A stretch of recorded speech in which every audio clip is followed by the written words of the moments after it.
पंजाब के लोक गीत अज के पढ़ियारां वास्ते मजमून है। 11वीं क्लास वास्ते ते BA के पढ़ियारां वास्ते है बहुत अहम मजमून। लोक गीत जिमें कि उनवान तो ही जाहिर है कि ਇਹਦੇ ਵਿੱਚ आवाम की गल होएगी, लोकाई की गल होएगी, पब्लिक की गल होएगी, साढ़े आम इत्थे जिहड़े वासी ने उन्हां दी गल होएगी। लोकाई के जज्बियां सदरां ते रहतल की निशानी होंदे ने लोक गीत।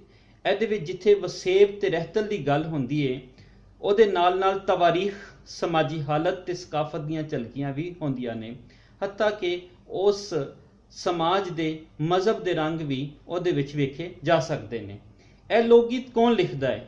इस सवाल का जवाब यह है कि यह किसी एक शायर की तखलीक नहीं होंदे, किसी भी शायर की तखलीक नहीं होंदी। अज भी असी दस सकने हाँ, नहीं दस सकते कि माइया किने लिखे है, बल्कि माइया या टप्पा या बोलियां जिहड़ी अगे के लोक गीत दियां आनियां किस्मां ਉਹਦੇ ਵਿੱਚ ਕਹਿੰਦੇ ਨੇ कि यह किसी ने नहीं लिखिया, बल्कि यह सियानफ ते तजर्बे दियां पक्कियां गल्लां मौजूद सन, ਜਿਹੜੀਆਂ रवैये रीतां रस्मां तो वख मत दियां गल्लां भी मौजूद सन। उन्हां नूं असी गीत दी शक्ल विच साडे सामने आ गए।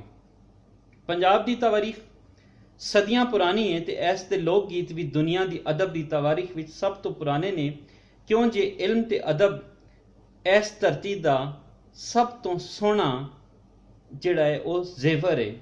पंजाब दे वासी खेतीबाड़ी नाल जुड़े हुए सन। इस परों बहुता वेला त्रिंजना चौपालां विच गुजारदे, जिथे उन्हां कोल चंगा ते चोखा वेला भी होंदा सी।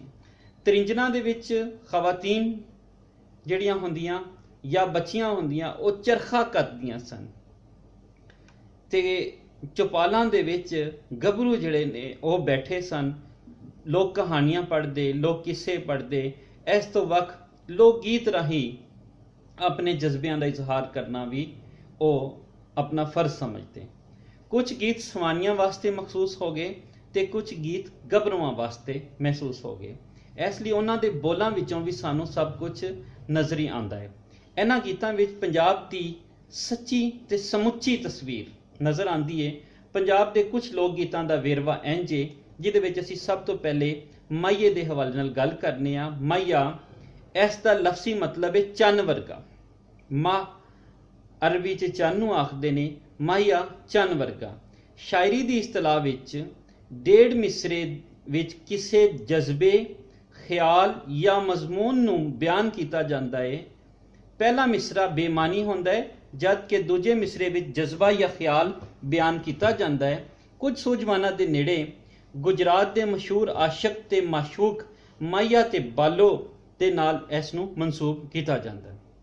माइये दे खास मौजू जिहड़े ने उहदे विच महबूब तो जुदाई का जज्बा, हिजर ते विछोड़े का जज्बा वो मौजूद है। मिसालां भी असीं नाल नाल वेखने आ। एक फुल गुलाब दा नी, सजना दा मुख वेखना, ए कम सवाब दा नी। फिर एक बहुत ही मशहूर माहिया जिहड़ा लगभग हर पंजाबी नूं याद होना है, सोने दा किल माइया, लोकां दियां रौनकियां साडा रोंदा है दिल माइया। मिठी चाह पे पींदे हो, ए गल दस सजना, किनू वेख के जींदे हो। तंदूरी ताई होई आ, खसमां नूं खान रोटियां, चिट्ठी सजना दी आई होई आ। गड्डी आ गई स्टेशन ते, परां हटवे बाबू, मैनू माइया वेखन दे। मझ किले नाल बह गई है, साडे वलों निभ जानी सी, गल तेरे वलों रह गई है। इस तो वख मजहबी रंग दे माइये भी ने, जिवें कि सड़के ते लारिया, अगे ने रसूल अल्लाह, पिछे उम्मत सारिया सल्लल्लाहु अलैहि वसल्लम। पतना ते आए बेड़ी, माइया नमाज पढ़े, खोरे मंगदा दुआ केड़ी। इस तरह दी होर भी मिसालां तुसीं पेपर 'च लिख सकते हो। माइया तो बाद अगला लोक गीत आंदा है किकली। यह लोक गीत कुड़ियां दी खेड है ते यह खेड दे दौरान ही गाया जाता है। दो कुड़ियां आपो सामने खलो के हत्थां दी कैंची बना के, इस तरह हत्थां दी दो कैंची बना के, दूजी कुड़ी भी हत्थां दी कैंची बना के एक दूजे दे हत्थ फड़ के पैरां नूं दूजी सहेली दे पैरां नाल जोड़ के पंबीरी वांग घुमदियां ने। इस नूं किकली आख्या जाता है। पहला पहल कुड़ियां जदों चरखे तो वेलियां हो जांदियां ਤਾਂ ਕਿਕਲੀ ਪਾਉਂਦੀਆਂ, ਵਿਆਹ ਜਾਂ ਕਿਸੇ ਮੌਕੇ ਉੱਤੇ ਵੀ ਕਿਕਲੀ ਪਾਉਂਦੀਆਂ। ਜੋ ਗੀਤ ਖਾਸ ਤੌਰ ਗਾਇਆ ਜਾਂਦਾ ਸੀ ਉਸ ਨੂੰ ਕਿਕਲੀ ਕਹਿੰਦੇ ਸਨ, ਜਿਵੇਂ ਕਿ ਕਿਕਲੀ ਕਲੀਰ ਦੀ ਪੱਗ ਮੇਰੇ ਵੀਰ ਦੀ, ਦੁਪੱਟਾ ਭਰਜਾਈ ਦਾ ਫਿਟੇ ਮੂੰਹ ਜਵਾਈ ਦਾ। ਕਿਕਲੀ ਕਲੀਰ ਦੀ ਨੀ ਕਿਕਲੀ ਕਲੀਰ ਦੀ। ਜਾਂ ਫਿਰ ਰੂੜੀ ਤੇ ਪਤਾਸਾ, ਅੰਦਰ ਪੈਂਦੀ ਕਿਕਲੀ ਬਾਹਰ ਪੈਂਦਾ ਹਾਸਾ। ਢੋਲਾ। ਢੋਲਾ ਦਾ ਲਫ਼ਜ਼ ਢੋਲ ਤੋਂ ਬਣਿਆ, ਜੋ ਪੰਜਾਬ ਦਾ ਪੁਰਾਣਾ ਲੋਕ ਸਾਜ਼ ਹੈ। ਇਸ ਤੋਂ ਹੀ ਲਫ਼ਜ਼ ਢੋਲਾ, ਢੋਲ ਸਿਪਾਹੀ ਤੇ ਢੋਲਨਹਾਰ ਦੇ ਲਫ਼ਜ਼ ਬਣਦੇ ਨੇ। ਇਹ ਲੋਕ ਗੀਤ ਇੱਕ ਨਸਲ ਤੋਂ ਦੂਜੀ ਨਸਲ ਤੀਕਰ ਅਪੜਦਾ ਆਇਆ ਹੈ। ਢੋਲ ਦੀ ਆਵਾਜ਼ ਵਿੱਚ ਇੱਕ ਜਾਦੂ ਹੈ ਜੋ ਪੰਜਾਬੀਆਂ ਨੂੰ ਭੰਗੜਾ ਪਾਉਣ ਤੇ ਮਜਬੂਰ ਕਰ ਦਿੰਦਾ ਹੈ ਤੇ ਉਹ ਆਪਣੇ ਜਜ਼ਬਿਆਂ ਤੋਂ ਬੇਕਾਬੂ ਹੋ ਜਾਂਦਾ ਹੈ। ਢੋਲੇ ਵਿੱਚ ਹਕੀਕਤ ਤੇ ਮਜਾਜ਼ ਦੇ ਰੰਗ ਸ਼ਾਮਲ ਹੁੰਦੇ ਨੇ। ਇਸ ਤੋਂ ਵੱਖ ਰਜ਼ਮੀਆਂ, ਦਾਸਤਾਨਾਂ ਵਿੱਚ ਬਹਾਦਰਾਂ ਦੇ ਕਾਰਨਾਮੇ ਵੀ ਬਿਆਨ ਕੀਤੇ ਜਾਂਦੇ ਨੇ। ਇਸ ਤੋਂ ਇਲਾਵਾ ਮਹਿਬੂਬ ਦੇ ਵਿਛੋੜੇ ਨੂੰ ਵੀ ਇਹਦੇ ਵਿੱਚ ਬਿਆਨ ਕੀਤਾ ਜਾਂਦਾ ਹੈ। ਮੈਂ ਇੱਥੇ ਤੇ ਢੋਲ ਕਸੂਰ ਵੇ, ਦਿਲ ਡਾਢਾ ਹੋਇਆ ਮਜਬੂਰ ਵੇ, ਮੁੜ ਕੇ ਆਓ ਨਾ ਜੀਵੇ ਢੋਲਾ। ਢੋਲ ਚੰਨ ਵੇ ਲੱਖਾਂ ਸਾਂ ਮੰਨੀਆਂ ਤੂੰ ਇੱਕ ਮਨ ਵੇ। ਜਾਂ ਫਿਰ ਮੈਂ ਇੱਥੇ ਤੇ ਮਾਹੀ ਥਲ ਵੇ, ਸਾਡੀ ਅੱਲਾ ਖੁਦਾ ਵਾਲੀ ਗੱਲ ਵੇ। ਇੱਕ ਅਗਲਾ ਗੀਤ ਥਾਲ। ਥਾਲ ਕੁੜੀਆਂ ਦੀ ਖੇਡ ਹੈ। ਇਹ ਖੇਡ ਟਾਕੀਆਂ ਦੇ ਬਣੇ ਗੇਂਦ ਨਾਲ ਖੇਡੀ ਜਾਂਦੀ ਹੈ, ਜਿਸ ਨੂੰ ਖਿੱਦੂ ਵੀ ਆਖਦੇ ਨੇ। ਇਸ ਗੀਤ ਵਿੱਚ ਰਿਸ਼ਤੇਦਾਰਾਂ ਦੇ ਹਾਲਾਤ ਦਾ ਜ਼ਿਕਰ ਹੁੰਦਾ ਹੈ, ਪਰ ਇਸ ਦੇ ਨਾਲ ਨਾਲ ਕੁੜੀਆਂ ਆਪਣਿਆਂ ਜਜ਼ਬਿਆਂ ਨੂੰ ਵੀ ਇਸ ਗੀਤ ਅੰਦਰ ਤਰਜਮਾਨ ਬਣਾ ਲੈਂਦੀਆਂ ਨੇ। ਇਸ ਗੀਤ ਦੇ ਅਖੀਰ ਵਿੱਚ ਆਲ ਮਾਲ ਪੂਰਾ ਹੋਇਆ ਥਾਲ ਆਉਂਦਾ ਹੈ। ਜਿਵੇਂ ਕਿ ਇੱਕ ਮਿਸਾਲ ਦੇਖਦੇ ਹਾਂ, ਵੀਰ ਆਇਆ ਨਾ ਕੇ, ਰੋਟੀ ਦਿੱਤੀ ਪਾ ਕੇ, ਖਾਣੀ ਤੇ ਖਾ ਨਹੀਂ ਤੇ ਨੌਕਰੀ ਤੇ ਜਾ। ਇਹਦੇ ਵਿੱਚ ਭੈਣ ਤੇ ਭਰਾਵਾਂ ਦਾ ਆਪਸੀ ਪਿਆਰ ਤੇ ਉਹਨਾਂ ਦੇ ਜਜ਼ਬੇ ਤੇ ਉਹਨਾਂ ਦੇ ਲਾਡ ਨੂੰ ਵੀ ਮੌਜੂ ਬਣਾਇਆ ਗਿਆ। ਇੱਕ ਮਜ਼ਹਬੀ ਰੰਗ ਵਿੱਚ ਰਚਿਆ ਥਾਲ ਦੇਖਦੇ ਹਾਂ। ਅੱਲਾ ਜੀ ਮੈਂ ਕੱਲੀ ਆਂ, ਸ਼ਹਿਰ ਮਦੀਨੇ ਚੱਲੀ ਆਂ, ਸ਼ਹਿਰ ਮਦੀਨਾ ਦੂਰ ਏ, ਜਾਣਾ ਵੀ ਜ਼ਰੂਰ ਏ, ਕੋਠੇ ਤੇ ਖਜੂਰ ਏ। ਜਾਂ ਫਿਰ ਛਈ ਛਾਂ ਖਖੜੀਆਂ ਖਰਬੂਜ਼ੇ ਖਾਂ, ਖਾਂਦੀ ਖਾਂਦੀ ਕਾਬਲ ਜਾਂ, ਕਾਬਲੋਂ ਆਂਦੀ ਗੋਰੀ ਗਾਂ, ਗੁਲਾਬੀ ਵੱਛਾ ਮਾਰੇ ਸਿੰਘ ਤੜਾਵੇ ਰੱਸਾ, ਮੁੰਡੇ ਖੇਲਣ ਗੁੱਲੀ ਡੰਡਾ, ਕੁੜੀਆਂ ਚਿੜੀਆਂ ਗਾਉਂਦੀਆਂ, ਮਰਦ ਕਰਦੇ ਲੇਖਾ ਪੱਤਾ, ਰੰਨਾ ਘਰ ਵਸਾਂਦੀਆਂ, ਆਲ ਮਾਲ ਪੂਰਾ ਹੋਇਆ ਥਾਲ। ਜਾਂ ਫਿਰ ਆਲ ਮਾਲ ਪੂਰਾ ਹੋਇਆ ਥਾਲ, ਥਾਲ ਥਾਲ ਥਾਲ ਮੈਂ ਗਈ ਮਾਂ ਦੇ ਨਾਲ। ਪੋਠੋਹਾਰੀ ਲਹਿਜੇ ਵਿੱਚ ਮਾਂ ਨੂੰ ਮਾਂ ਆਖਦੇ ਨੇ, ਮਾਓ ਆਖਦੇ ਨੇ। ਮੈਂ ਗਈ ਮਾਂ ਦੇ ਨਾਲ, ਮਾਓ ਪਕਾਈਆਂ ਰੋਟੀਆਂ, ਪਿਓ ਪਕਾਈ ਦਾਲ, ਮੈਂ ਖਾਧੀ ਮਜ਼ੇ ਨਾਲ। ਬੋਲੀ। ਇਹ ਲੋਕ ਗੀਤ ਵੀ ਪੰਜਾਬ ਦਾ ਬਹੁਤ ਪੁਰਾਣਾ ਗੀਤ ਹੈ। ਇੱਕ ਮਿਸਰੇ ਵਿੱਚ ਜਜ਼ਬੇ ਦਾ ਇਜ਼ਹਾਰ ਭਰਪੂਰ ਤਰੀਕੇ ਨਾਲ ਕਰ ਦਿੱਤਾ ਜਾਂਦਾ ਹੈ। ਇਹਦੇ ਵਿੱਚ ਜਜ਼ਬਾਤ ਨੂੰ ਬਹੁਤ ਜ਼ਿਆਦਾ ਅਹਿਮੀਅਤ ਦਿੱਤੀ ਜਾਂਦੀ ਹੈ।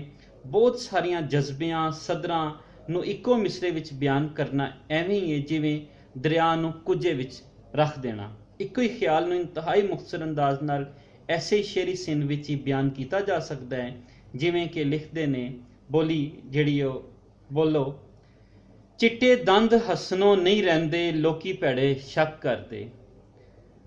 ਇਹ ਬੋਲੀ ਪੰਜਾਬ ਦੇ ਲੋਕ ਗੀਤਾਂ ਦੇ ਵਿੱਚ। ਗੋਰੀ ਗਲ ਤੇ ਤਿਤਲੀ ਬਹਿ ਗਈ, ਫੁੱਲ ਦਾ ਭੁਲੇਖਾ ਪੈ ਗਿਆ, ਮੇਰਾ ਵੀਰ ਪ੍ਰਾਹੁਣਾ ਆਇਆ ਤੇ ਹੱਟੀਆਂ ਤੇ ਖੰਡ ਮੁੱਕ ਗਈ, ਤੇ ਮੁੰਡੇ ਸਕੂਲੇ ਜਾਣਾ ਭੁੱਲ ਗਏ, ਨੀ ਕੁੜੀਏ ਕਿਤਾਬਾਂ ਵਾਲੀਏ। ਉਹਨੂੰ ਆਖਣ ਲੋਕ ਫਰਿਸ਼ਤਾ, ਉਹਨੂੰ ਆਖਣ ਲੋਕ ਫਰਿਸ਼ਤਾ, ਜਿਹਨੇ ਮੇਰੀ ਜਾਨ ਕੱਢ ਲਈ, ਤੇਰੀ ਯਾਦ ਦੇ ਪੇੜੇ ਕੀਤੇ ਤੇ ਤਵੇ ਉੱਤੇ ਰੀਝ ਸੜ ਗਈ। ਸਾਨੂੰ ਬੇਲੇ ਵਿੱਚ ਦਿਸਣ ਬੁਲਾਵਾਂ, ਨੀ ਯਾਰ ਛੱਡ ਜਾਣ ਵਾਲੀਏ। ਬੋਲੀ ਵਿੱਚ ਜਿੱਥੇ ਇਨਸਾਨੀ ਜਜ਼ਬਿਆਂ ਨੂੰ ਬਿਆਨ ਕੀਤਾ ਜਾਂਦਾ ਹੈ, ਉੱਥੇ ਉਹਦੇ ਵਿੱਚ ਮਜ਼ਹਬੀ ਰੰਗ, ਸਿਆਸੀ ਰੰਗ, ਮੁਆਸ਼ਰਤੀ ਰੰਗ ਦੇ ਝਲਕਾਰੇ ਵੀ ਵੇਖੇ ਜਾ ਸਕਦੇ ਨੇ। ਸਿਆਸੀ ਤੇ ਮੁਆਸ਼ਰਤੀ ਲਿਹਾਜ਼ ਨਾਲ ਬਿਆਨ ਕਰਦੇ ਜਜ਼ਬਿਆਂ ਨੂੰ ਵੀ ਬੋਲੀ ਰਾਹੀਂ ਬਿਆਨ ਕੀਤਾ ਜਾਂਦਾ ਹੈ। ਜਿਵੇਂ ਕਿ ਇੱਕ ਨਜ਼ੀਰ ਕੈਸਰ ਹੋਰਾਂ ਦੀ ਇੱਕ ਬੋਲੀ ਹੈ ਬੜੀ ਮਸ਼ਹੂਰ, ਅਸੀਂ ਬੀਜਿਆ ਸੀ ਵਨ ਦਾ ਬੀਟਾ, ਅਸੀਂ ਬੀਜਿਆ ਸੀ ਵਨ ਦਾ ਬੂਟਾ, ਵਿਹੜੇ 'ਚ ਬੰਦੂਕ ਉੱਗ ਪਈ। ਇਹ ਪੂਰਾ ਮਾਰਸ਼ਲ ਦਾ ਪੂਰਾ ਸਿਸਟਮ ਜਿਹੜਾ ਹੈ ਇਹਦੇ ਵਿੱਚ ਨਜ਼ਰ ਆ ਜਾਂਦਾ ਹੈ। ਇਸ ਤੋਂ ਵੱਖ ਕੁਝ ਮਿਸਾਲਾਂ ਵੇਖਦੇ ਹਾਂ।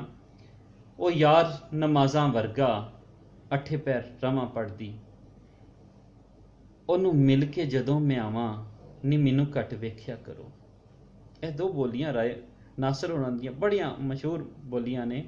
ਮੈਂ ਸੋਚਿਆ ਤੁਹਾਨੂੰ ਮਜ਼ਮੂਨ ਵਿੱਚ ਦੇ ਦਿਆਂ ਤਾਂ ਕਿ ਤੁਸੀਂ ਯਾਦ ਕਰ ਸਕੋ। ਡਾਕਟਰ ਅਜ਼ਹਰ ਹੋਰਾਂ ਦੀ ਇੱਕ ਹੋਰ ਬੋਲੀ, ਮੈਂ ਰਾਣੀ ਸੰਦੇਸ ਪੰਜਾਬ ਦੀ ਝੁੱਡੂਆਂ ਦੇ ਵੱਸ ਪੈ ਗਈ।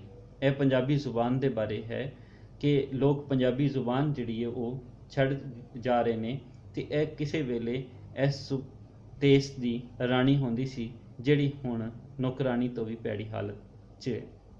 ਸੱਸੇ ਵੀਰ ਨੂੰ ਮੰਦਾ ਨਾ ਬੋਲੀ ਤੇ ਮੇਰੀ ਭਾਵੇਂ ਜਿੰਦ ਕੱਢ ਲੈ। ਇਸ ਤਰ੍ਹਾਂ ਦੀ ਬੇਤਹਾਸ਼ਾ ਬੋਲੀਆਂ ਨੇ, ਪਰ ਅਸੀਂ ਮਜ਼ਮੂਨ ਦੇ ਹਵਾਲੇ ਨਾਲ ਥੋੜ੍ਹੀਆਂ ਰੱਖਣੀਆਂ ਨੇ ਤਾਂ ਕਿ ਅਗਲੀਆਂ ਲੋਕ ਗੀਤਾਂ ਨੂੰ ਵੀ ਟਾਈਮ ਦਿੱਤਾ ਜਾਏ। ਅਗਲਾ ਇੱਕ ਲੋਕ ਗੀਤ ਆਉਂਦਾ ਹੈ ਘੋੜੀਆਂ। ਇਹ ਲੋਕ ਗੀਤ ਵੀ ਵਿਆਹ ਸ਼ਾਦੀ ਦਾ ਗੀਤ ਹੈ। ਜਦੋਂ ਲਾੜੇ ਨੂੰ ਗਾਨਾ ਬੰਨ੍ਹਿਆ ਜਾਂਦਾ ਹੈ ਤੇ ਪਿੰਡ ਦੀਆਂ ਔਰਤਾਂ ਤੇ ਹੋਰ ਰਿਸ਼ਤੇਦਾਰ ਵਿਆਹ ਵਾਲੇ ਘਰ ਇਕੱਠੇ ਹੋ ਕੇ ਜੋ ਗੀਤ ਗਾਉਂਦੀਆਂ ਨੇ ਉਸ ਨੂੰ ਘੋੜੀਆਂ ਆਖਦੇ ਨੇ। ਭੈਣ ਫੜੇ ਤੇਰੀ ਵਾਗ ਵੀਰਾ, ਚੜ੍ਹ ਘੋੜੀ 5 ਰੁਪਏ ਭੈਣ ਦਾ ਲਾਗ। ਇਹਨਾਂ ਗੀਤਾਂ ਵਿੱਚ ਨੇਕ ਸਦਰਾਂ ਤੇ ਚਾਹ ਹੁੰਦੇ ਨੇ ਜੋ ਭਰਪੂਰ ਜਜ਼ਬਿਆਂ ਦੀ ਤਰਜਮਾਨੀ ਵੀ ਕਰਦੇ ਨੇ। ਲੋਰੀ ਦੁਨੀਆ ਦਾ ਸਭ ਤੋਂ ਪੁਰਾਣਾ ਜਿਹੜਾ ਗੀਤ ਹੈ ਉਹ ਲੋਰੀ ਹੈ। ਮਾਂ ਆਪਣੇ ਬੱਚੇ ਨੂੰ ਸਵਾਂਦਿਆਂ ਹੋਇਆਂ ਜੋ ਗੀਤ ਗੁਣਗੁਣਾਉਂਦੀ ਹੈ ਉਹਦੇ ਵਿੱਚ ਮੁਹੱਬਤ ਤੇ ਜਜ਼ਬਿਆਂ ਦਾ ਮਿਲਾਪ ਬਣ ਕੇ ਲੋਰੀ ਦੇ ਮਿਸਰੇ ਬਣ ਜਾਂਦੇ ਨੇ। ਇਹਦੇ ਵਿੱਚ ਲੋਰੀ ਦੇਣ ਵਾਲੇ ਆਪਣੇ ਬਾਲ ਬਾਰੇ ਖਾਬ ਵੇਖਦੀ ਹੈ ਤੇ ਉਸ ਨੂੰ ਦੁਆਵਾਂ ਦਿੰਦੀ ਥਾਪੜਦੀ ਹੋਈ ਉਸ ਨੂੰ ਨੀਂਦਰ ਦੇ ਮਹਿਲ ਵਿੱਚ ਲੈ ਜਾਂਦੀ ਹੈ।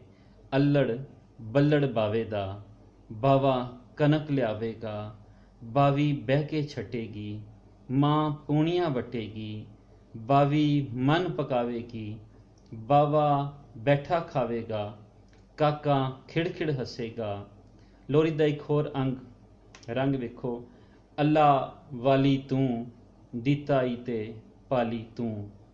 ਜੰਗਲ ਸੁੱਤੇ, ਪਹਾੜ ਸੁੱਤੇ, ਸੁੱਤੇ ਸਭ ਦਰਿਆ, ਅਜੇ ਜਾਗਦਾ ਸਾਡਾ ਕਾਕਾ, ਨੀ ਨੀਂਦੇ ਛੇਤੀ ਆ। ਜਾਂ ਫਿਰ ਇੱਕ ਹੋਰ ਬੋਲੀ, ਇੱਕ ਹੋਰ ਲੋਰੀ ਵੇਖਦੇ ਹਾਂ।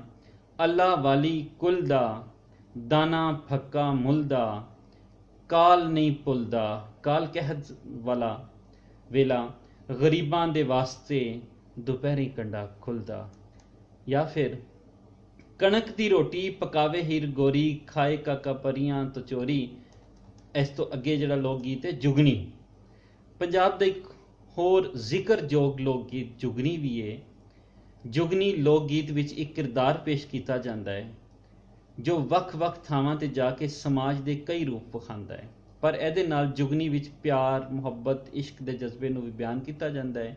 ਜਿਵੇਂ ਕਿ ਜੁਗਨੀ ਜਾ ਵੜੀ ਮੁਲਤਾਨ, ਉੱਥੇ ਵੱਡੇ ਵੱਡੇ ਪਹਿਲਵਾਨ ਖਾਂਦੇ ਗਿਰੀਆਂ ਤੇ ਬਦਾਮ, ਮਾਰਨ ਮੁੱਕਾ ਕੱਢਣ ਜਾਨ।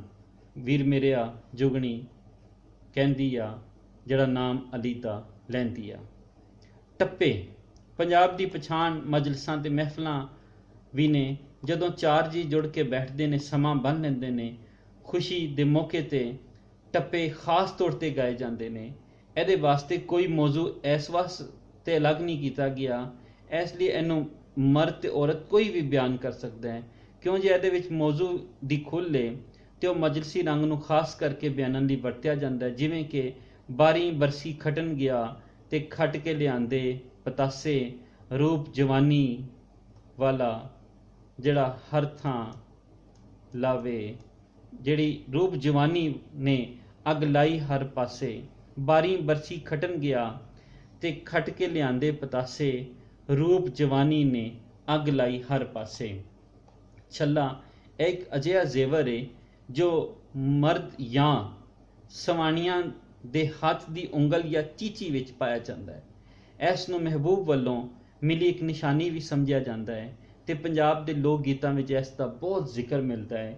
ਇਸ ਲਈ ਅਜਿਹਾ ਲੋਕ ਗੀਤ ਜਿਹਦੇ ਵਿੱਚ ਛੱਲੇ ਦਾ ਜ਼ਿਕਰ ਇਸ਼ਕ ਤੇ ਪ੍ਰੇਮ ਦੇ ਜਜ਼ਬੇ ਨੂੰ ਪੂਰੀ ਡੂੰਘਾਈ ਨਾਲ ਬਿਆਨ ਕਰਦਾ ਹੋਵੇ ਉਸ ਨੂੰ ਛੱਲਾ ਆਖਦੇ ਨੇ।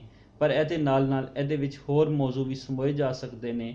ਛੱਲਾ ਨੂੰ ਥੇਵੇ, ਪੁੱਤਰ ਮਿੱਠੇ ਮੇਵੇ, ਅੱਲਾ ਸਭ ਨੂੰ ਦੇਵੇ। ਇਹਦੇ ਵਿੱਚ ਦੁਆ ਵੀ ਹੈ, ਲੋਰੀ ਦਾ ਰੰਗ ਵੀ ਹੈ। ਗਿੱਧਾ ਇਹ ਲੋਕ ਗੀਤ ਕੁੜੀਆਂ ਲਈ ਮਖਸੂਸ ਹੈ। ਕੁੜੀਆਂ ਇੱਕ ਗੋਲ ਦਾਇਰਾ ਬਣਾ ਕੇ ਤਾੜੀਆਂ ਵਜਾਉਂਦੀਆਂ ਨੇ इस दायरे विचों दो कुड़ियां निकल के गिद्धे दे बोल गांदियां ने। गिद्धे दी खास गल है कि अखीरले बोल नूं वार-वार दोहरा के ताड़ियां दी गूंज होर तेज़ करके समा बनिया जाता है। इस तरह जज्बियां नूं खुल के बयान किया जाता है। सस मेरी ने सिर कराया ते उत्ते पै गई रेत, हुण क्यों रोनी है शीशा फड़ के वेख, हुण क्यों रोनी है शीशा फड़ के वेख। अखीर ते सारे तुसी बोलियां लिख के इस तो वध भी तुसी लिख सकते हो, पर तुहाडे कोल सिर्फ 45 मिनट होंदे ने जिहदे विच तुसी अपना मजमून बयान करना है। कोशिश करो 3 तो 5 सफ़ियां तक यह मजमून खिलरे। मिसालां जरूर देनियां। अगर तुसी माइये दी सारी तारीफ लिखती, मिसाल नहीं दी, कोई माइये 3-4 नहीं लिखे तो तुहानूं नंबर नहीं मिलणगे। इसलिए ये सारियां जिहड़ियां मिसालां ने वो जरूर दिओ। तो अखीर उत्ते जिहड़ी मुक्कदी गल एक पैराग्राफ और पूरे मजमून का निचोड़ लिखो कि पंजाब दी जिहड़ी तारीख है वो लोक गीतां तो बगैर मुकम्मल नहीं होंदी। पंजाब का जिहड़ा कल्चर है, पंजाब की जिहड़ी रवायत है, पंजाब की जिहड़ी रहतल है, उहदे नाल लोक गीत जुड़े हुए हैं। साडे कोल इंसान दे पैदा होने तो लैके मरण तक दे विच सारे अमल दे, ईवन के मौत के हवाले नाल वैन जिहड़े ने, जवानी के हवाले नाल, शादी ब्याह के हवाले नाल, फिर किसी के मरग ते, किसी की खुशी ते, किसी के घर बच्चा जम्मन ते, हर मौके के उत्ते कोई ना कोई लोक गीत मौजूद है जो कि इस चीज़ का सबूत है कि यह धरती हर लिहाज नाल एक जरखेज़ धरती है। तो ऐसी अज का मजमून आस करना वा कि तुहानूं चंगा लग्या होएगा।